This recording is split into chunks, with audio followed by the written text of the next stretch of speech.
Good morning. How you guys? Um, it's interesting that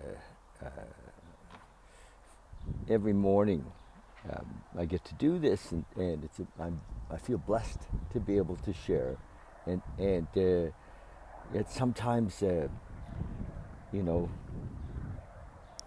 10 minutes before or 5 minutes before I'm like, what? I'm waiting for something to come, waiting for a topic or and it seems like I often talk about the same thing, and so here we go. To me, it's exciting in a way, and I hope it's exciting for you. I really do. I hope it's not exciting, but I hope it's meaningful for you. I'm you know, life. We're here. We are living this life, this perceived life. We think we're living our life, and right from the get-go, from the very beginning, we're told that we have to learn.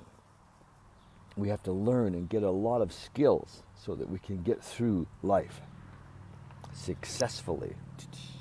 We want to be successful, and we're not sure exactly what that means, but we think it has something to do with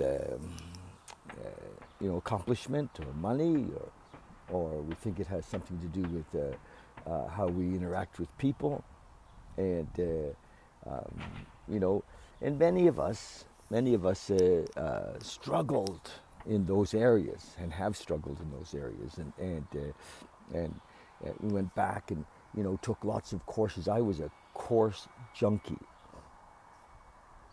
for years, and I knew that there was something different. I mean, I did all the Dale Carnegie stuff. I did, and I did. I spent years with my friend Paul, and Paul actually was pointing towards the answer, but I couldn't see it in those days. I spent years with John DeMartini and did everything that John had, and looking for this freedom, and I think that John actually pointed towards the answer, but I couldn't see it. And the language wasn't there, and I loved, though, that he had so much knowledge, and I would spend hours and hours listening to his lectures, and loved the knowledge. Got a bit of a PhD in self-help.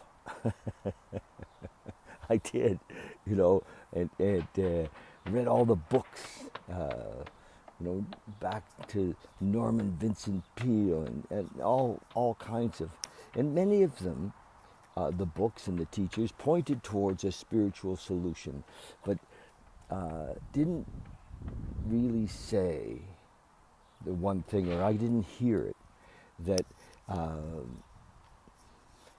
probably I just didn't hear it, or I couldn't hear it, and this is the thing, that when we're in it, it's sometimes really hard to see that we're attached, so we really think it's true that that happiness, if you will, or peace, comes from our accomplishments, or our experiences, or our successes, or our relationships, or from being with certain people, or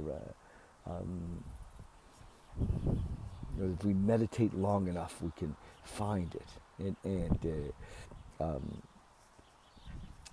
so for me, and hopefully you don't all have to go to this length. I mean, for me, I began the path in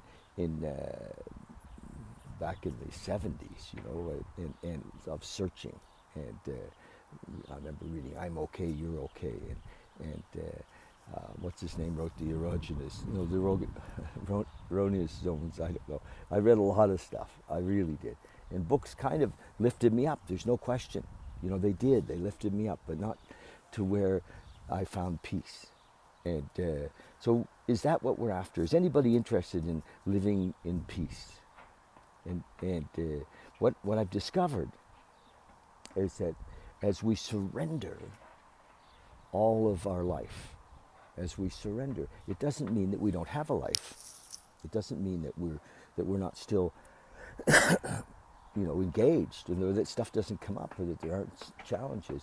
But we're not living it in the same way. We're living it in a much easier, a much holding life really lightly, as opposed to assessing some huge importance to a particular relationship, or to a particular result in our business or work, or you know whether we get to travel, or whether we get to, it's all, we make it so important that we're caught up in it. And so the trick is to surrender. It isn't to be better at things so that you can get more, which is what ego says. The selfishness of ego says, I want more. I want more experiences. I want to sleep with more people. I want, to travel more. I want to, have a relationship with a man or woman where they're actually committed to me. Ego is always saying more, more, more, more, more. And if we get to this place of peace, that really does pass all understanding. And it's not like, also, there's a trick here I want to share with you, that ego likes the idea that getting to this place is an accomplishment. It's not an accomplishment. It already exists. It's already there. So it's not like ego says, yes, I'm on the path. I'm on the path. I'm on the path to spiritual awakening. And then it can safely keep us on the path. And we can get old and die and think, well, I spent my life looking and I didn't find it. And it's not lost. That's a bullshit story. So let go of that. That's one of the big surrenders. It's not lost. It's here right now. We're in it. This is it. And it's just right there now. And once we kind of, in a way, discover it, because it's there, we're in it, all of the silliness of our striving to get somewhere becomes apparent. It's like, oh my gosh. Now ego will say, oh, you've wasted so much time. It's neither here nor there. Nothing was wasted. Everything was perfect. Everything has been perfect. People, die. People around us go away. It's a natural thing. They move on. Often they're moving on because they're looking for something, and you can't provide it for them because you can't. Often we've moved on because we were looking for something, and our partners couldn't give it to us because they can't. It's not outside of us. So it isn't in the trainings. It isn't in the study, although there's nothing wrong with the stories that are in the books. Most of the stories are to try to appeal or get past the ego, if you will. So, if you're reading the Course in Miracles or Eckhart Tolle, Eckhart says it so well. He really does. Be here now. And, we're, yeah, but, and if we're here right now, there's nothing in this moment that can harm us. There's nothing in this moment that can, we're safe. We're absolutely 100% safe in this moment. But ego says, oh my gosh, what about my rent? What about,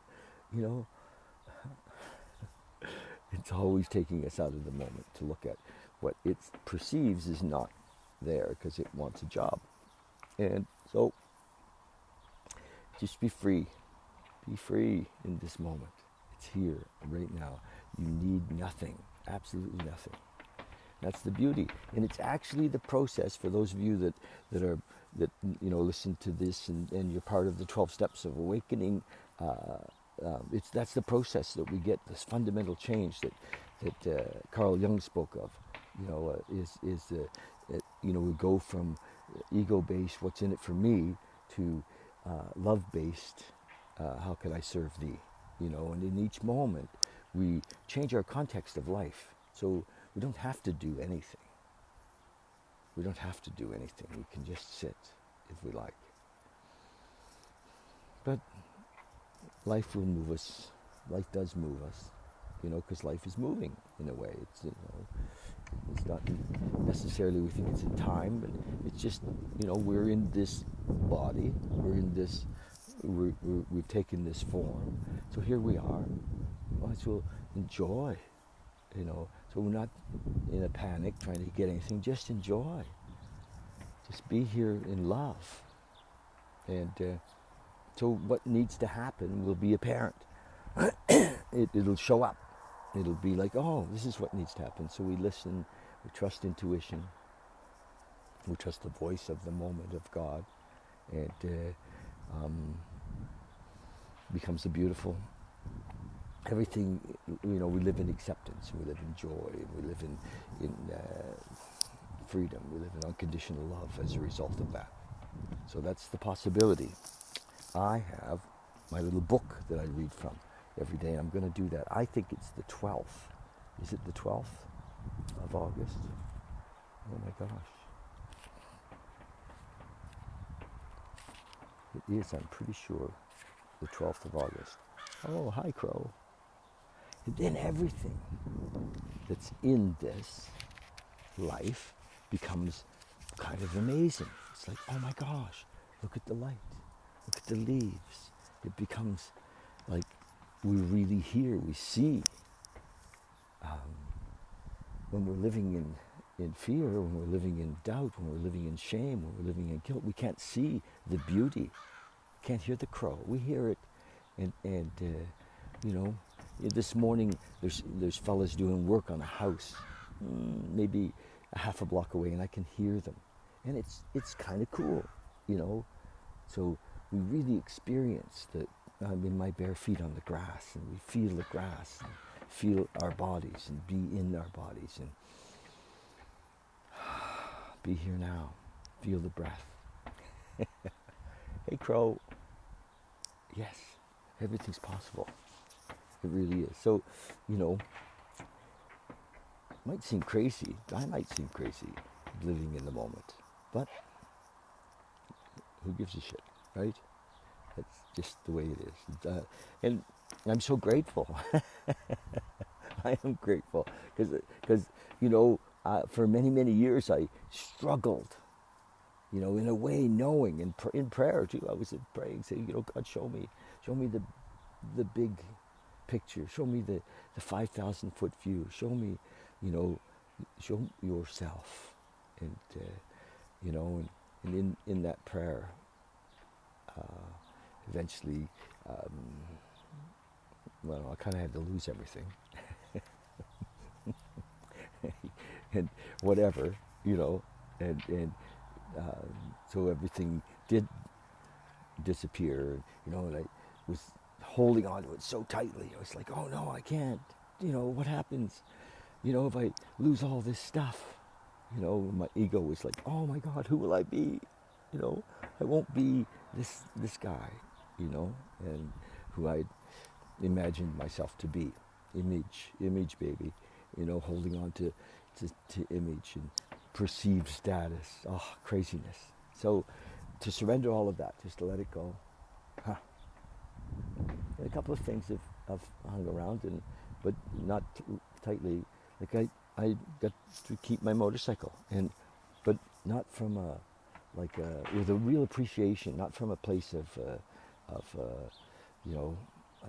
afraidness anymore.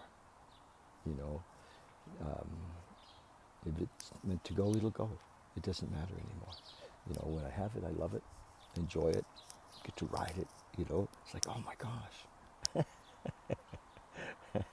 So, living life, baby.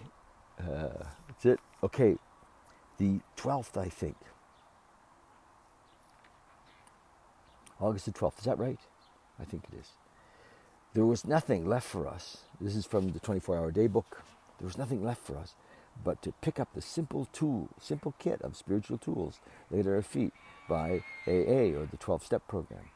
I love this. This is right out of the big book. There's nothing left for us but to pick up the simple kit of spiritual tools laid at our feet by AA, by the 12-step program, by the big book.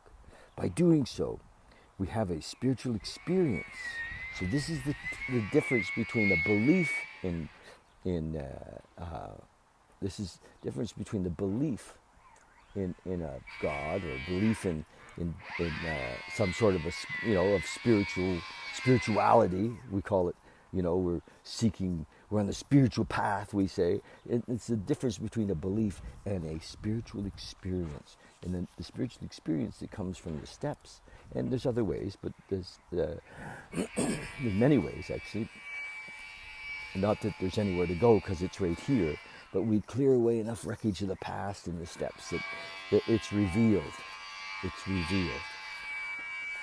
By doing so, it says we have a spiritual experience which revolutionizes our whole attitude toward life, toward our fellows, and towards God's universe. Yes, that's exactly what I'm speaking about. Beautiful, nicely done. The central fact of our lives today is that the absolute certainty that our Creator has entered into our hearts. Well, He's always been there. It's just that we've seen Him. But the language says He's entered into our hearts and lives there in a way which is indeed miraculous. He has commenced to accomplish those things for us which we could never do for ourselves. So with ego, it's impossible. It's just impossible to have the awakening when we're still holding on. So what they're speaking of is that, we have this awakening. It's beautiful, well written, yes, right out of the book. Have I let God come into my life?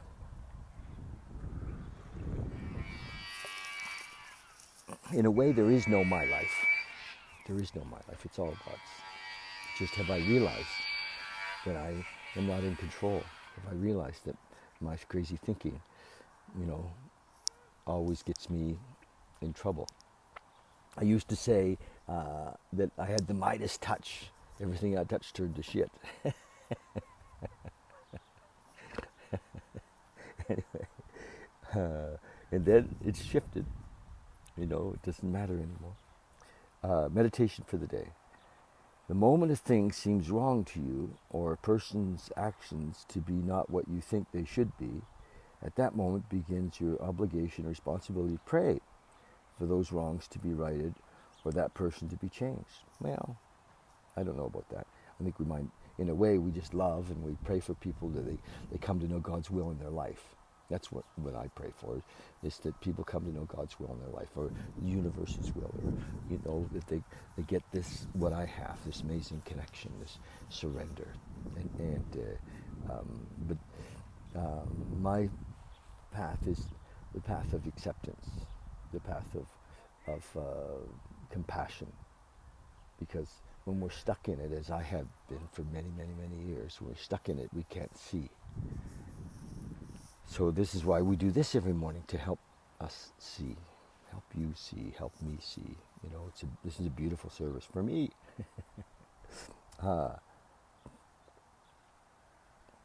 What is wrong in our surroundings or in the people we know? Think about these things and make these matters your responsibility.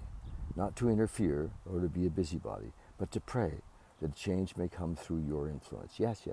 Yeah, prayer is very powerful. I believe with all my heart that my mother's prayers saved our lives.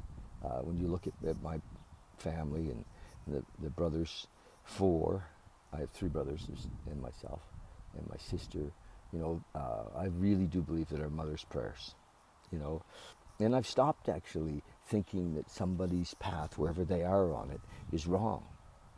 Where they are on it is perfect. It's not wrong, it's perfect. It's exactly where they need to be in this moment. You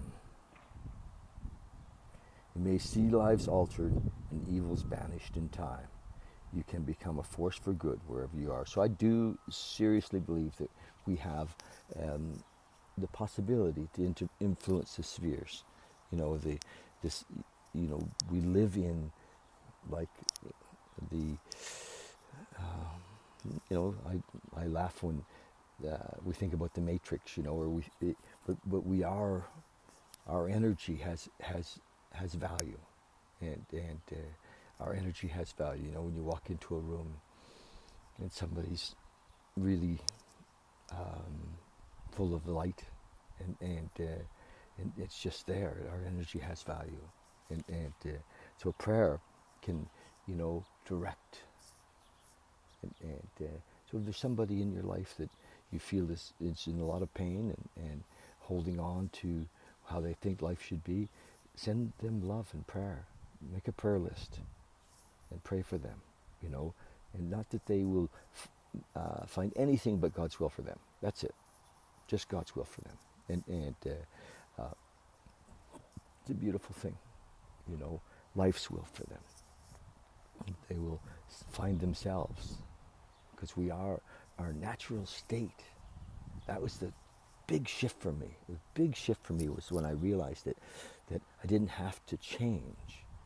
I just had to let go and become who I am in my natural state, which is unconditional love. For all of us, we're all that. So we can't earn it. We can't work our way towards it. We just surrender all of the conditions and all of our preferences or all of our desires, and we become that, because we are that. Prayer for the day. I pray that I may be a fellow worker with God. I pray that I may help people by my example. All right.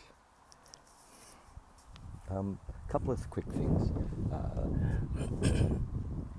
Trying to, I'm not trying to do anything. I recognize that I really enjoy doing this, and I'd like to do a meditation group starting in the fall, which will be a combination of face-to-face and online. So hopefully you can come to that. Let's focus on that. I'm looking at Monday evenings. So back on Mondays. And yeah.